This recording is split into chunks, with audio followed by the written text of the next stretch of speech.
Hi, hello everyone. Welcome to my channel. Yes, we talks.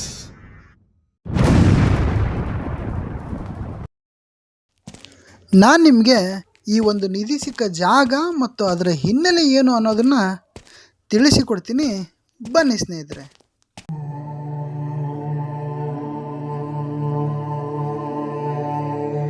10 ಮತ್ತು 12ನೇ ಶತಮಾನದ ಕಾಲದಲ್ಲಿ ಈ ಸ್ಥಳವನ್ನು ರಾಜರು ಮಹಾರಾಜರು ಆಳ್ವಿಕೆ ನಡೆಸ್ತಾ ಇದ್ದರು.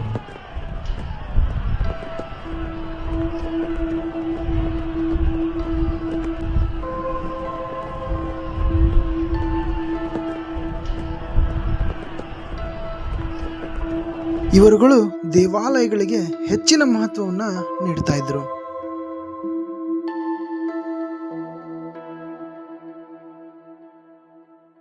ಆದ್ದರಿಂದ ಈ ಸ್ಥಳವು ಧಾರ್ಮಿಕ ಹಾಗೂ ಸಾಂಸ್ಕೃತಿಕ ಕೇಂದ್ರವಾಗಿತ್ತು.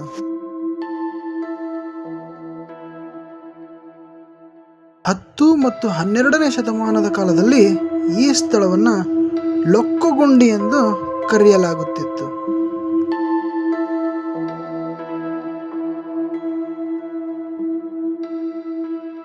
ಅಂದರೆ ಈಗಿನ ಲಕ್ಕುಂಡಿ.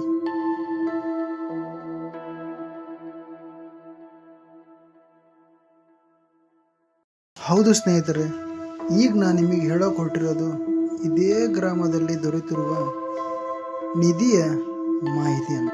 ಈ ಒಂದು ಗ್ರಾಮದಲ್ಲಿ 101 ದೇವಾಲಯಗಳು ಹಾಗೂ 101 ಬಾವಿಗಳಿರುವುದು ವಿಶೇಷ. ಈ ಒಂದು ಗ್ರಾಮದ ನಿವಾಸಿಗಳಾದ ಗಂಗವ್ವ ಬಸವರಾಜ ರಿತ್ತಿ ಇವರ ಮನೆಯ ಜಾಗದಲ್ಲಿ ಈ ಒಂದು ನಿಧಿ ಪತ್ತೆಯಾಗಿರುತ್ತದೆ.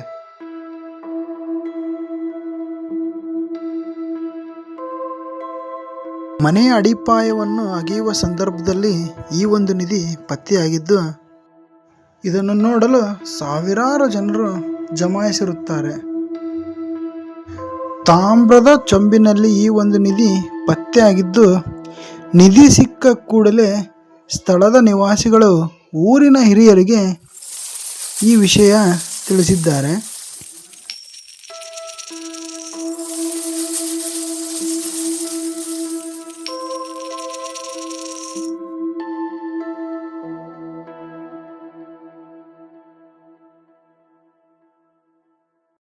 ನಂತರ ಅದನ್ನು ಒಂದು ದೇವಸ್ಥಾನದಲ್ಲಿ ಇರಿಸಿ ಅಧಿಕಾರಿಗಳಿಗೆ ಹಾಗೂ ಜಿಲ್ಲಾಧಿಕಾರಿಗಳಿಗೆ ವಿಷಯವನ್ನು ಮುಟ್ಟಿಸಿರುತ್ತಾರೆ. ನಂತರ ಸ್ಥಳಕ್ಕೆ ಆಗಮಿಸಿದ ಅಧಿಕಾರಿಗಳು ಇದು ನಿಜವೋ ಸುಳ್ಳೋ ಎಂದು ಪರಿಶೀಲಿಸಲು ಸಂಬಂಧಪಟ್ಟ ಅಧಿಕಾರಿಗಳಿಗೆ ತಿಳಿಸಿರುತ್ತಾರೆ. ಇಲ್ಲಿ ಜನಗಳ ಹೇಳಿಕೆಯ ಪ್ರಕಾರ ಹಿಂದೆಯೂ ಕೂಡ ಈ ಒಂದು ಗ್ರಾಮದಲ್ಲಿ ನಿಧಿ ಸಿಕ್ಕಿರುವುದು ನಾವು ಕೇಳಬಹುದು.